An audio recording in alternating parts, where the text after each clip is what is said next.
tell us what's on his mind. We will have time for questions and answers and the option of participating in a breakout room afterward to discuss the program. And I understand that there are some non-members with us today, so just a few words about our organization. We're going to turn 100 years old next year. So we've been around for a long time, and Friends of American Writers' main mission is to help new writers. So what we do is we award literature awards to young adult, children's authors, and to grown-up authors as well. And we give a scholarship to an MFA student in creative writing every year. We meet on a monthly basis, and generally that includes lunch in the historic Fortnightly Mansion, which is a great treat that we miss a lot. So welcome to those of you who are joining us for the first time.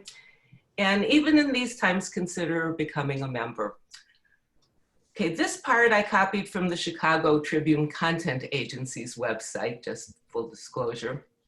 Rex Huppke began his career as a chemical engineer, but soon decided that making money wasn't for him. Journalism seemed a reasonable path to poverty, and after earning a master's degree from the University of Missouri Graduate School of Journalism, he launched his career working for the Associated Press in Indiana.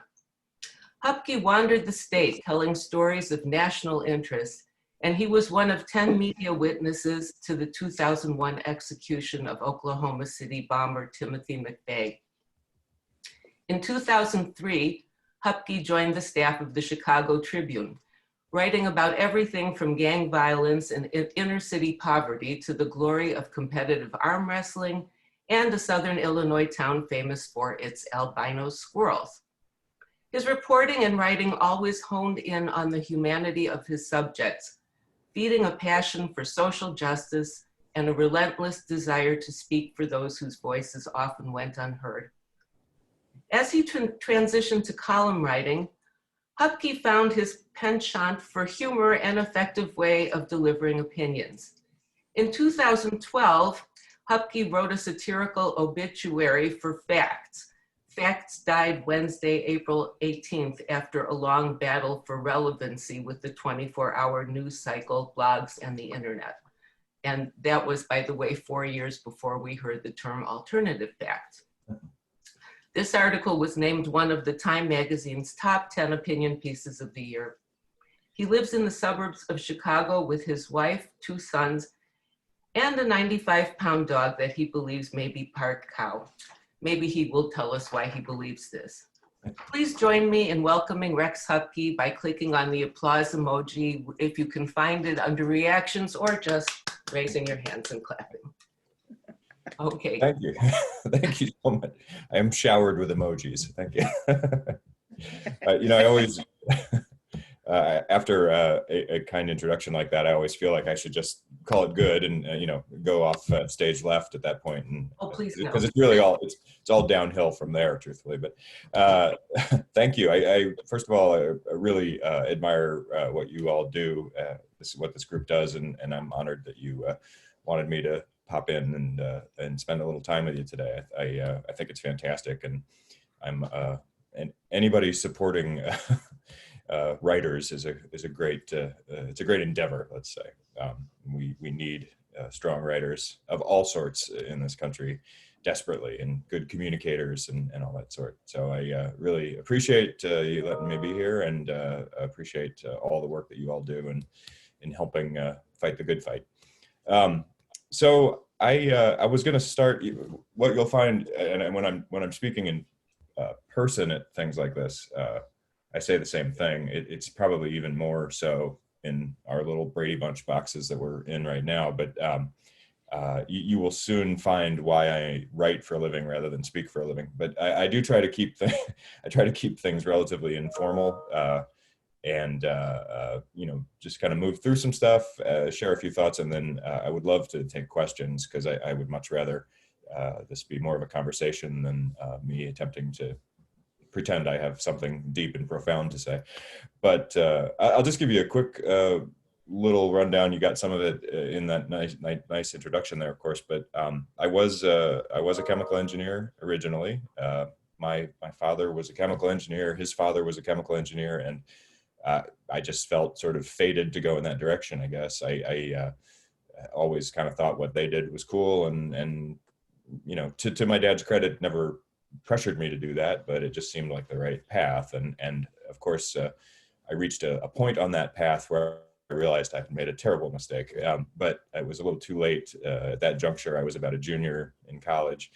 I didn't know what else to do, so I went ahead and finished. And I was a competent engineer. I don't think I caused anything to explode, at least not that I'm aware of. So it just wasn't a good fit, and I knew that going into the latter part of college.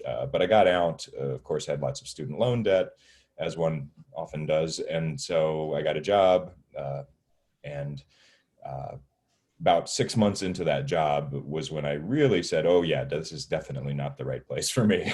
Again, I can do the work, but I don't like it at all. There was nothing about it that I enjoyed. And so I stumbled around quite a bit. I stayed with I was actually an engineer for the better part of 3 years. And it wasn't until the final year of that I started to recognize that maybe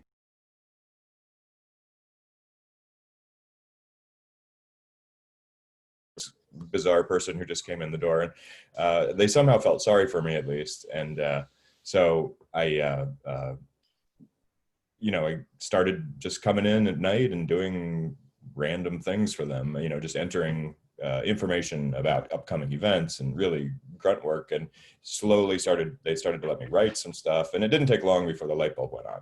And I said, okay, I can do my 8 hours as an engineer and be miserable, and then come here at night for 4 hours and be incredibly happy. So I figured it out. And then it was just a matter of, okay, how do I get from point A to point B without going completely broke? So I wound up going back to school at the University of Missouri, and got a master's degree in journalism, which just sort of helped kind of bridge that science background over to writing. And then it was off to the races. I wound up with the AP in Indiana, which was a great experience.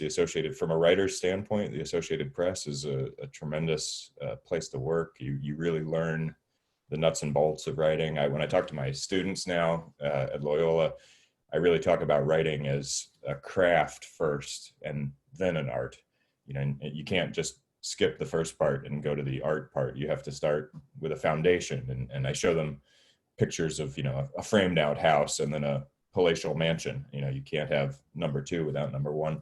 So the AP was a fabulous proving ground and a place to learn about deadlines a lot. And then after that, we wound up moving to Chicago. I kind of put my head in the door at the Tribune, and they happened to be hiring, and that was it. So I've been at the Tribune. I have to double check my start date, but it's getting close to 20 years, which is terrifying. Because of the attrition we've had, unfortunately, at the paper, I think I'm probably one of the more senior people at this juncture, which also is terrifying because I'm a slightly ridiculous person. But but the Tribune has been wonderful. I won't reiterate some of the stuff I've covered, but feel free to ask questions if you have any on that. But as a reporter, I did quite a bit. And then as I transitioned over to column writing, I found that I either could succeed at being a little funny, or at least I didn't mind looking dumb. So I always like to say, I think if you're trying to be funny, you have to be okay with falling flat on your face on a regular basis. And I felt like I could accept that. So I started, writing more kind of satirical, silly columns. And I didn't want to sort of completely pigeonhole myself into just that. So I have since I started, and I still do write seriously sometimes when I feel like that's the best approach to a subject. But writing about things with humor can be very effective, and it's proven especially effective, I think, over the past 4 years, 4+ years, when we are in a moment where there are a lot of things happening that a lot of people can't quite believe. There is a lot of, wait, did that actually happen? Sort of responses to things, and it depends, of course, on where you stand on the political aisle. But it has been a strange time for for the past 4 years, and it has just humor has helped people. It helps them, I think, process confusing things. Because a lot of times when you're writing about something with either satirically or with a humorous slant, you can kind of distill them down to their essence. So in other words, if I'm writing about something somewhat ridiculous that has happened, I can sort of grab the ridiculousness of that and take that little, seed of ridiculousness and blow it up into something bigger and even more ridiculous, and that allows people to kind of have like a sense of perspective, I think, in terms of what they're dealing with. So it's been fun in a lot of ways. It's been a bit trying at times, of course, because we live in such a divided country right now. But it just for me, most of the time, being a smart aleck, for lack of a better term, has worked. Some will disagree with that loudly and with lots of mean words, but and that's fine too. Again, if any columnist has to have a extremely thick skin and be prepared to suffer the slings and arrows and all that stuff. So, but it has been a very fun experience for me to go from what I was doing and being extremely unhappy in my job to getting to do something that I love and feel fortunate every day that I get to do. I mean, it is really just I talk to my students about this too. I mean, being a journalist is an honor. You are able to tell people stories. You share people's stories with the world. As a columnist, you get the incredible honor of being able to share your opinion for whatever it's worth. So I think it's important that people, whether they're a veteran journalist like myself or a young journalist, keep that in perspective. That it is kind of a public trust, and you have to take some responsibility, and feel a sort of a sense of significance about that. And I just, like I said, I feel lucky even on the bad days. I feel I feel lucky. So I was going to talk a little bit about the election. You may have heard about it. It is, depending on who you talk to, it's either over or ongoing. Who knows? But it seems like we are sort of predictably cast into more confusion than one would like to see after an election has effectively been called. So I can say this, it has been difficult. As I said before, the division that we have in this country is so stark, and it is so hard when it's almost impossible to get either side to listen to each other. And so that makes things particularly difficult. And we're seeing it play out now in really kind of the worst possible way, where we have had an election that by all accounts at this point was fair and went on as it should have, despite the overwhelming pressures of a pandemic. And there is basically an alternate reality being created around that event, around that important sort of fundamental to our democracy event. And you can see people racing into that alternate reality. And that is difficult. It's bad for our democracy. It's bad for any hope of trying to kind of bridge the gap or bring people together. And it's just unfortunate. I don't, again, I mentioned a little bit about, making a decision whether to write something funny or write something serious. and this is one of those where you get to the point where it's a little hard to be funny when you're joking around about the sort of the integrity of our democracy and this idea of people sort of willfully trying to erode trust in an election. That's pretty serious. It's serious business. It would be serious no matter who was doing it. I like to stress that too.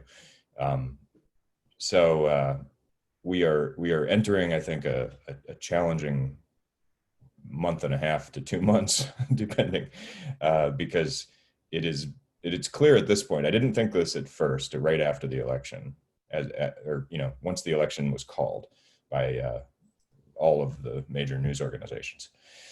I didn't know for sure that it was going to head this way, but it clearly seems like it's going to, and it seems like every effort will be taken to try to delegitimize the outcome of this election.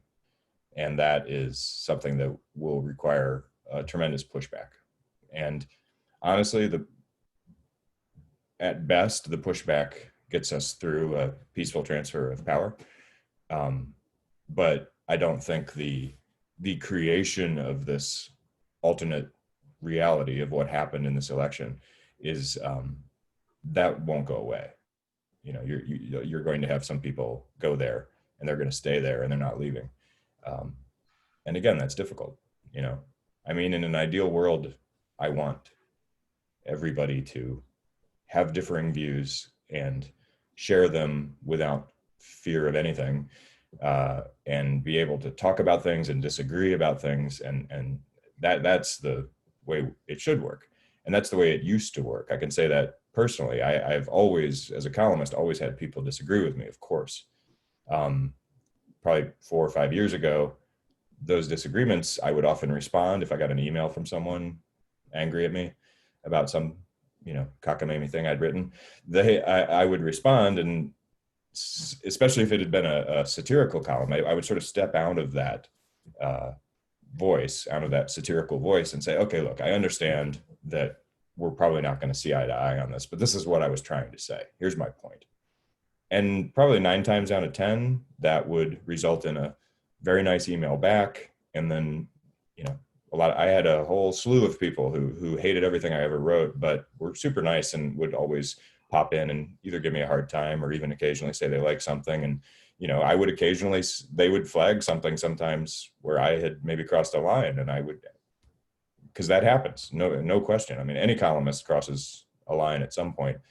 And I certainly have, and I see it right away when I've maybe tried to push a joke a little too far or something and wound up actually offending people, and it's horrible. I hate that. It's an awful feeling, because that's never the goal. The goal is always you kind of want to come right up to that line so that people are paying attention, but you don't want to go over it so that people get angry with you and tune you out completely. So I would have these great, dialogues, and it was good. I loved hearing from the other side of things. It kept me in check, and it made me a better writer. That unfortunately has gotten a lot more complicated now. It's hard to respond to people without it effectively bursting into flames. And so I have backed way off of my communications with readers for that reason. I had one relatively seemingly kind of anodyne, email criticizing a political piece I'd written, and I responded respectfully and nicely, and the person just escalated all of a sudden, and it wound up, I had to get there was a comment about coming to the newsroom, and I had to get our security involved. It was really horrible. And I realized in that moment, it's not just me that I have to be concerned about, but I have a whole newsroom full of people, and I don't want anything bad to happen to any of them because of some silly thing I wrote. So it really has, most journalists, especially political journalists, and certainly columnists and television talking heads and stuff, I will tell you that unfortunately the temperature has just gotten so high that it is very, very difficult to engage with people who don't agree with you. And that's awful. I truly hope that changes as we move forward and into the coming years here, because it's just not healthy for democracy. It's not good for people like myself. Again, I read all of the criticism, but to not be able to engage and better understand it without feeling like somebody's going to want to shoot me is a little bit difficult dilemma sometimes.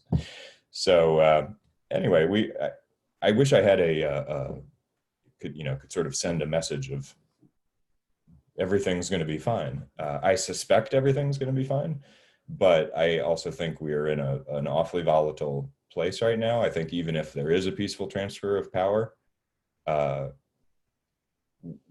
these divisions are there's a real rot going on and right now, and it's going to take some time to overcome that, and time for everybody to sort of find their better versions of themselves to get it all going, I guess. So anyway, I could blather on and on.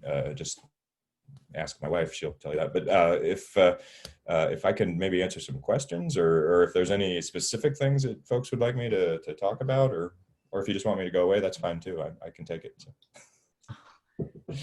No, I think there will be some questions. I can't see everybody, so how can we do this? Everybody's not even on screen. Dale, did you have a question? Okay, if you want to raise your hand. You just mentioned if there's a peaceful transfer of power. Can you talk a little bit more about that? Well, right now, number one, I will stress that based on everything I see and people that I talk to who are infinitely smarter than I am on these kind of subjects, it's not something I'm particularly worried about.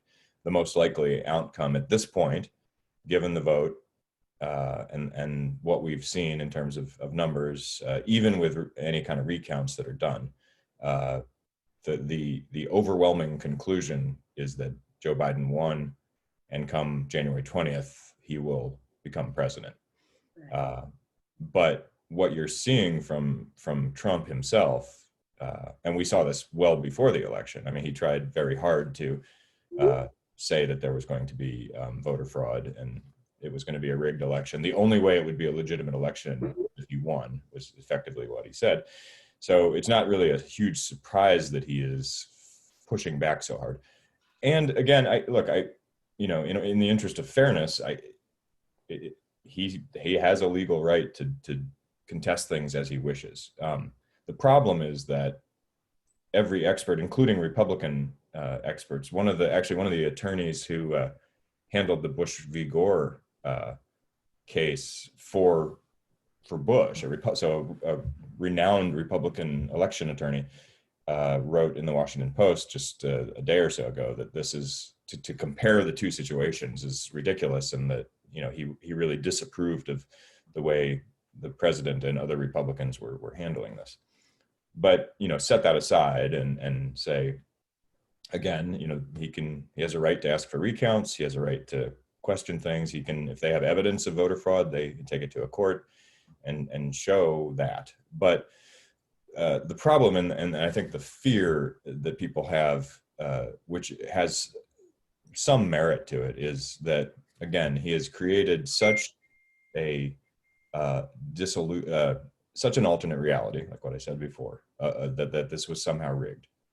And now he's got a number of Republicans. The number of Republicans who have officially said, yes, Joe Biden won, is very small at this point. It's absurdly small, given what we see as the outcome of this election. If you compare it to the 2016 election when Trump won, I mean, Clinton conceded the night right after it was called. She called him and she conceded, and others, followed suit. So this is a bit unprecedented under these circumstances. Bush v. Gore was different. You had one state with a difference of 500-600 votes.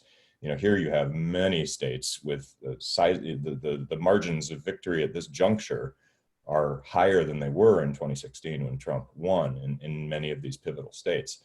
So the fear, though, is that Trump has the Republican Party so enthralled to him that they seem willing to let him keep pushing this narrative, and this narrative is very dangerous. I mean, if people don't have faith in our election system, that is a left or right. It's a very bad thing, very destabilizing for the country as well. So, you know, the concern is that with control of the Senate and Republican lawmakers beholden to him for whatever reason, as well as a conservative majority on the Supreme Court, that there could be some path that he has to trying to overturn some of what we've seen as the results. And that's where the transition of power comes into play. So if he keeps doing this, if he does not concede and he keeps forcefully pushing this narrative, and the Republican lawmakers stay in lockstep with him, you know, we get to January 20th, and theoretically it should just happen. But we just don't know. It's kind of uncharted territory because, you know, who's you could say, well, the CIA will just drag him out, or the Secret Service will just drag him out. But you know, are we sure about that? Like, who's going to fall in line, who's not? So it gets very mucky is what it boils down to. And it's mucky when it should not be. This is one of the, you know, of all the things in public life, this should be the least mucky.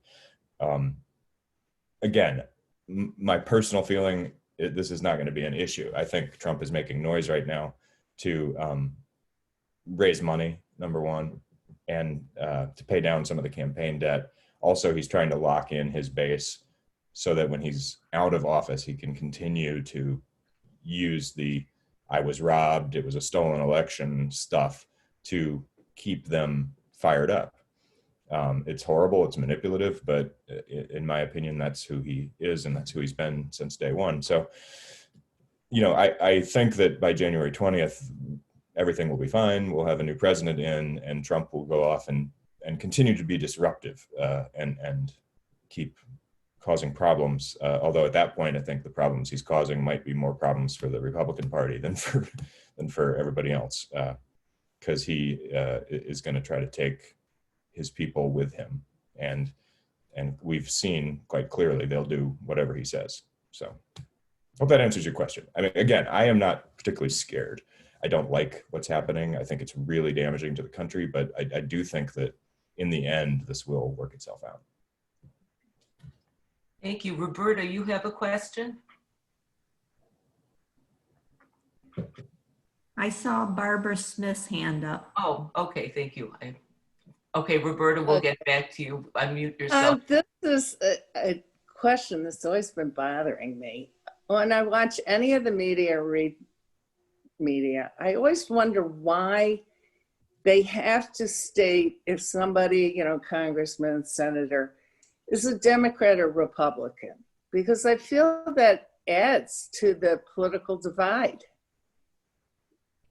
That's a really good point, to be honest with you. You know, as somebody who's baked in journalism speak, we've always done that. When you identify a lawmaker, you always say Democratic or Republican. Sometimes it's in parentheses, like, you know, R-IND if they're from Indiana or what have you. But I agree with you. Truthfully, I hadn't thought of that component of things, but you're right. And, you know, it's little things like that really do compound problems. So the short answer is that's basically like an AP style thing, is that when you identify a lawmaker, you identify the party that lawmaker is a part of. And I think it's probably for clarity, so that a reader, you know, journalists are always trying to avoid leaving lingering questions in the stuff they write. They don't want a reader to read, you know, Senator Dick Durbin and then think, wait, is that I forget, is that guy a Republican or is he a Democrat or what? You know, so it's for the sake of clarity. But I think you make a good point, though. I think that if we could, I mean, what a great world it would be if we could, we could get away from that, right? If we could not have to say, because that's really the problem right now, is it's become so tribal that it is no longer, you know, you're a Democrat, I'm a Republican, I disagree with you. It is, you're a Democrat, I'm a Republican, and I hate you, and you're the enemy, and you are not an American. You know, you're a socialist, you're a Marxist, you're whatever. And flipped, one thing I want to stress too, and I say this almost every time I speak to any group, I'm obviously a liberal writer, and I get all kinds of heat from conservative people who disagree with me, often bad, violent, nasty stuff. The far left is every bit as bad as the far right when it comes to that sort of thing. I have conservative colleagues who we compare notes, and trust me, the right has no has no ownership of nastiness. Like the stuff that comes to my conservative colleagues from liberals can be absolutely despicable. And so I think it's important that people note that. I mean, I think at the end of the day, when you look at people in this country, I think it is very much, you have your left and your right. I'm not sure which you're seeing here, but disregard. You have your two sides, and by and large, we're all kind of in the middle here, and everybody's pretty reasonable, and would just like to go on with their lives and try to get along. And then you've got these areas over here on the far left and the far right, where it's just volatile and often outlandish and just generally just disgusting. But to your point again, though, if we could get away from that labeling and just say, you know what, this is a lawmaker, this is a politician, this is a person who should be helping us, as in all of us, not a Republican helping Republicans or a Democrat helping Democrats. That would be a fabulous place to be. I'd like to live there. Okay, Sarah, can you unmute yourself? Sarah, we can't hear you.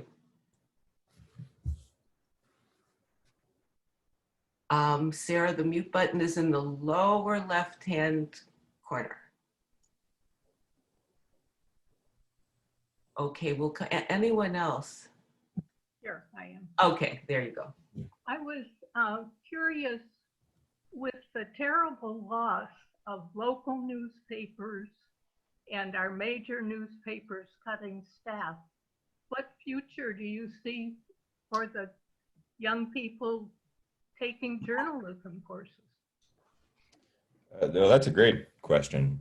And you're right, it is terrible. The decimation of local news sources, especially smaller local news sources, but also big ones like us at the Tribune, is just awful. And it's happening at a time when it's more important than ever to have credible sources of news available, because as we all know, there are massive, almost infinite numbers of of non-credible sources of news out there.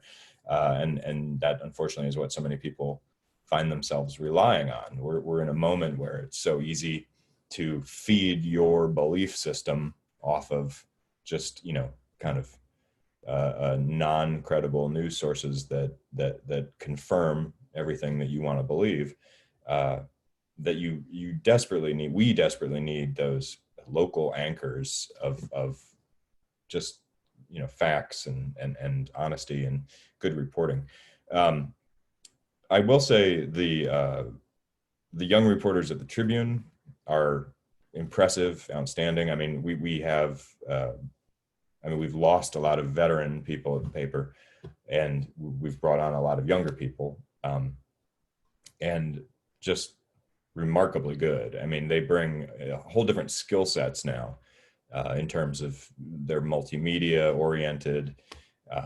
They think about things oftentimes differently. They'll think about presenting information in different ways outside of typical storytelling. And it's encouraging to see that. So I can certainly say that the passion for what we do remains very strong. And I see that in my classes at Loyola too. I teach a class every semester. I've been doing it for, I guess, about 3 years now. And they're very driven and they're smart. And the big question, of course, looming over all of their heads is, where do they take that talent? And it's difficult to predict how everything shakes out. I think we have seen sort of a pendulum swing away from mainstream news sources. And I think that pendulum's going to come back a little bit once we start to lower the temperature, hopefully, in the country. So newspapers are not going to come back as they once were. It's just not going to happen. The drive at the Tribune as well is fully online. Everything I do is internet first. My columns run in print generally on Tuesdays, Thursdays, and Sundays, but they appear on our website first thing Monday morning, first thing Wednesday morning, and usually Friday morning. So effectively, it goes online first, and then it falls into the next day's paper is generally the pattern. And often I'll write an additional column that doesn't even run in print, just for the web. So the focus is on everything digital, and trying to find ways to make revenue in that arena, which has obviously not been easy. I mean, that's what's killed papers is papers were not prepared for the internet. They denied I actually was in a meeting one time. This was a while ago. This was probably 10 years ago. And we had just sort of created a web staff and internet staff. And then you still, of course, had the print staff. But we're all in the same team, theoretically speaking. And there was this weird competition, though, where like the print editors and print reporters in some cases didn't want to give the internet their stories before they appeared in the paper. And it was real, from the get-go, I was sort of baffled by that. But I remember sitting and this was when our internet readership, our online readership was fairly low. And I remember one of the editors holding up, he was having a staff meeting with people, and he was kind of encouraging this like push back against the internet mentality. And he held up a copy of the Metro section, and he said, about 500 to 600,000 people a day read this. And he said that the internet, maybe 20, 30,000 or something on the internet. And I thought, well, it's an interesting perspective. I thought, I don't know if that's as forward looking as we want it to be, though, because the thing you're holding up is not going to be around that much longer, whereas the thing that doesn't have the readership yet is just going to keep going up. So it was that kind of attitude that really hurt newspapers. And we were slow to adapt to the internet, and we were slow to figure out a way to charge people basically money and to deal with advertising online. And so that kind of gutted things, and still does. I mean, print newspaper revenue continues. It's still more than what we make on the internet, but it's continuing to drop. And you're only seeing a couple places like the New York Times and the Washington Post have managed to build up their online subscriptions now to a point where it's rivaling the print versions. So it's just going to take time. I mean, but what I do believe truly is that we need journalism in this country. We need truth tellers. We need people out there reporting the facts and doing it in a fair and honest way, which is what's instilled in all young journalists at journalism school and that sort of thing, as well as just at the papers and other media outlets that exist. So the Chicago Tribune will be there. It will slowly not be there in print, I would guess. It'll eventually be all digital, as with most other things. But I think the job remains the same.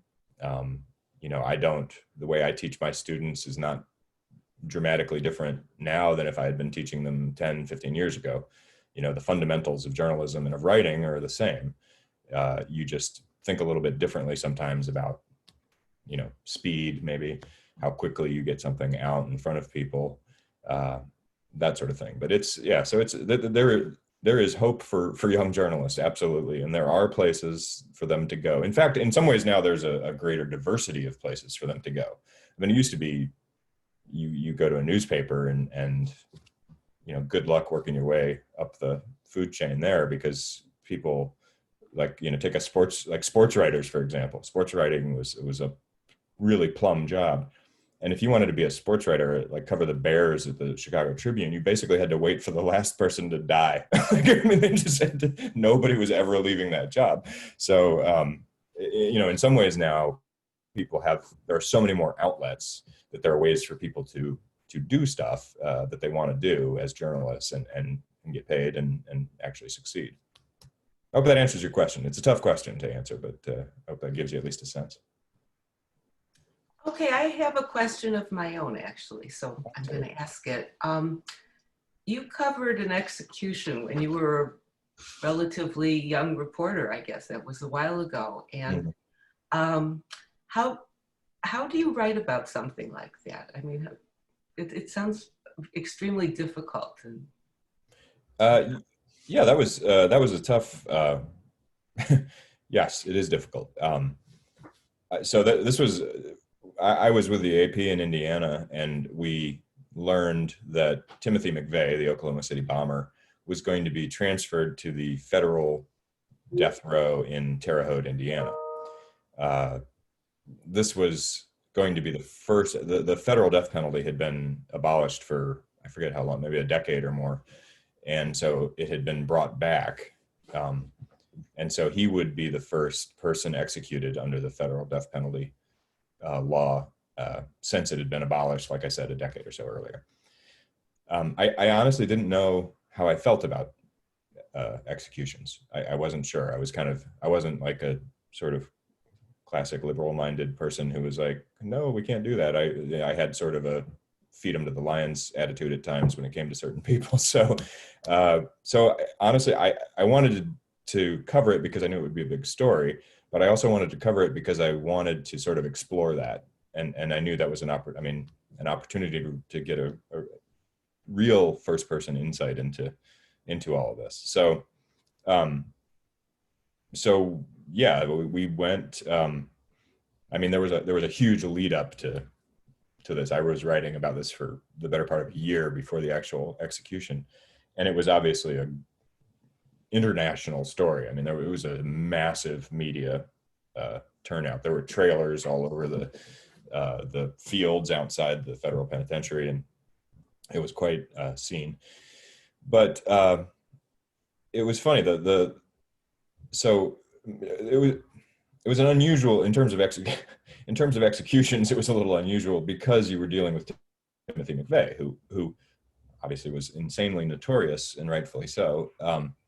But also the thing that struck me the most odd when I got in there, we were in a relatively small room. They only allowed 10. The AP automatically got a seat because that was just the way they did executions. The AP feeds news to people all around the world. So we were guaranteed a seat.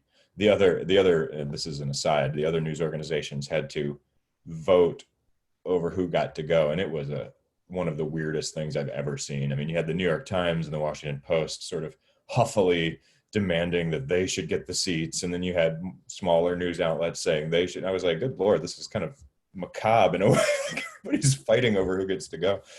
But anyway, once we were actually in the room, a very small room, and they pulled the curtains back, and the execution chamber itself is actually quite small. So the gurney that he was on his feet were almost to the window that we were looking out of. So it was extremely close. And what was so strange, and y'all, I don't know if you remember this, but there wasn't McVeigh, he did a 60 Minutes interview, I think, at one point during all this, but there was we saw very little footage of him or even photos of him. It was mainly there was a perp walk he'd done in the orange get up with the chains and all that. And then there was the 60 Minutes thing. I think that might've been even with Barbara Walters, but we had seen very little of Timothy McVeigh. And you usually would see the same file photos repeated over and over again and shown. So when they actually pulled back the curtains, my first sort of internal reaction was, oh my God, it's Timothy McVeigh. Like it was almost like this weird celebrity sighting thing that happened in my mind. It was just a very strange sensation. And then, I mean, honestly, it's incredibly clinical. I mean, there is nothing outwardly shocking about this at all. The only the thing that I guess struck me the most in watching it, the thing that was weird, was when it started, and the warden was standing next to him, and it was very unnerving. And I will say this: I mean, if anybody's ever deserved to die, it was that guy. I mean, you know, the harm he did, the people children he, I mean, it's just unspeakable.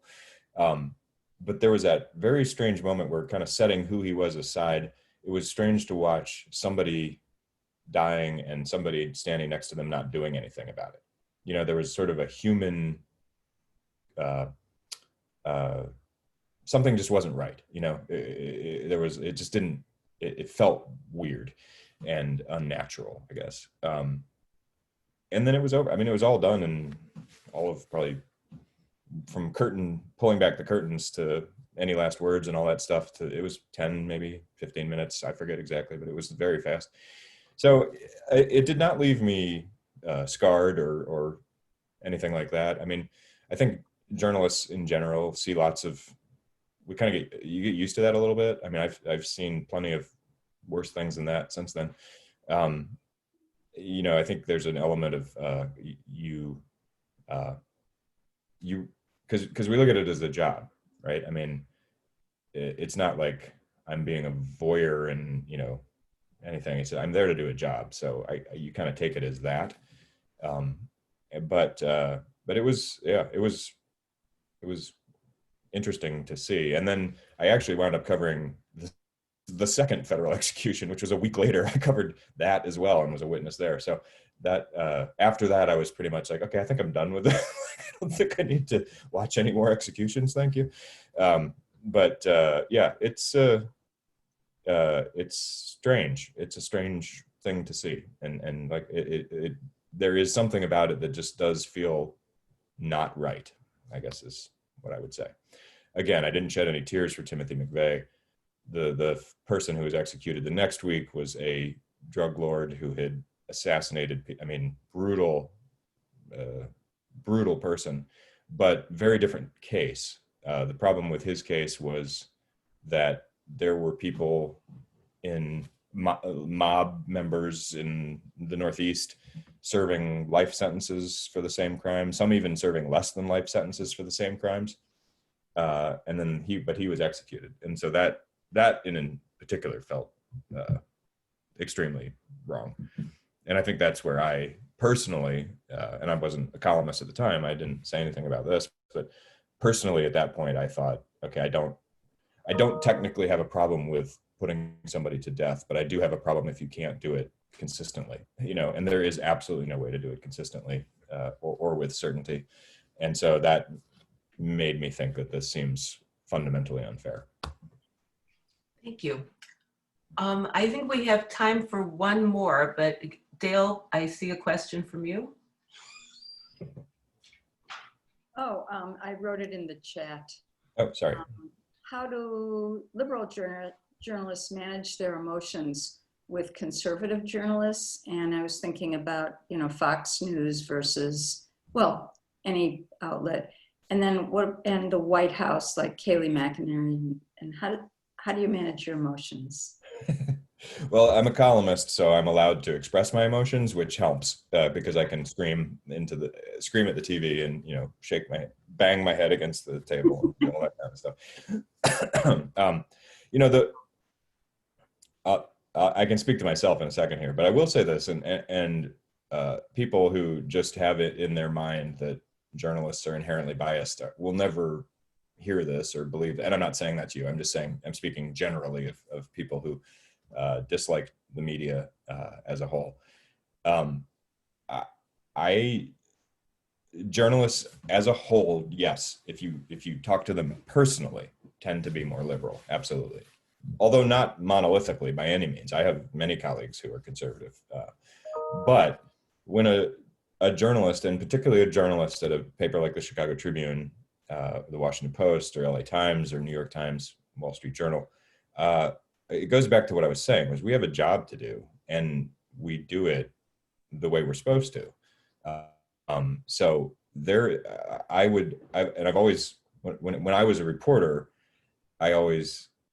people would complain about me being biased. And I would always say, well, show me where exactly in this story I'm being biased. You may disagree with what people I have quoted in this story are saying, but you know, I've presented different sides on this issue and done it in a way that is, you know, giving everybody their fair shot.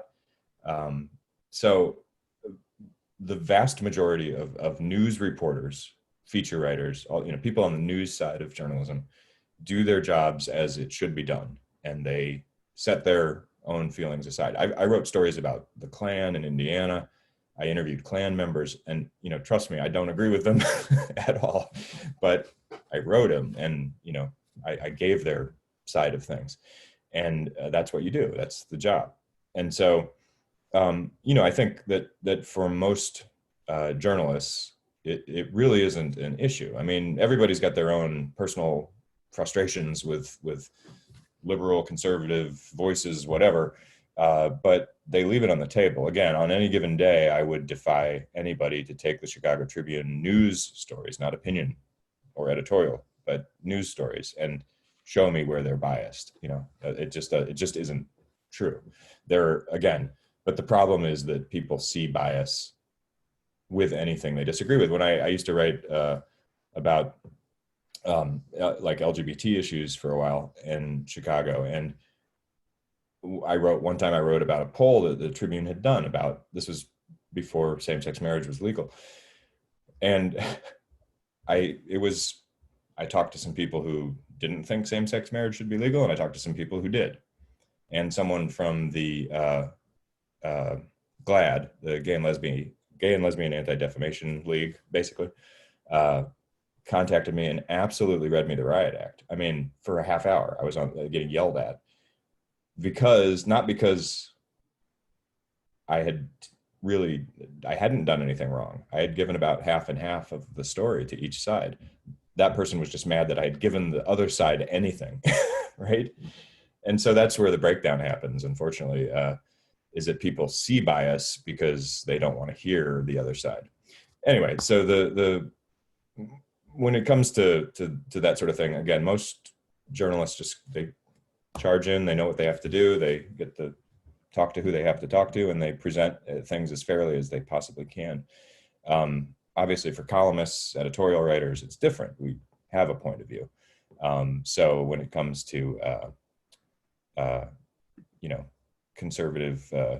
other conservative journalists, I can get frustrated when I see things that I don't think make sense, or I think that they're not being fair or whatever, or they're misstating something.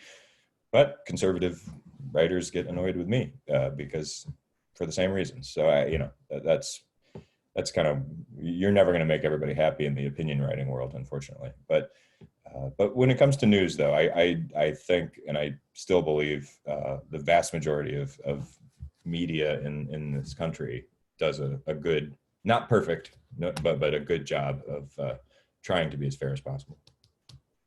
Thank you. Okay, thank you. I think this is going to bring this part of the meeting to a close. So Rex Huppke, thank you so very much. This has been a very interesting session, and let's see, we can applaud, we can go to the reactions button and do a thumbs up like this. Well, thank you all. Thanks for having me. I appreciate it very much. And very enjoyable. So hopefully we can have you back at some point and treat you as we generally treat our guests. it was wonderful. Yeah, no, I wish you all the best, and thank you so much for having me. I really appreciate it. Okay, bye-bye.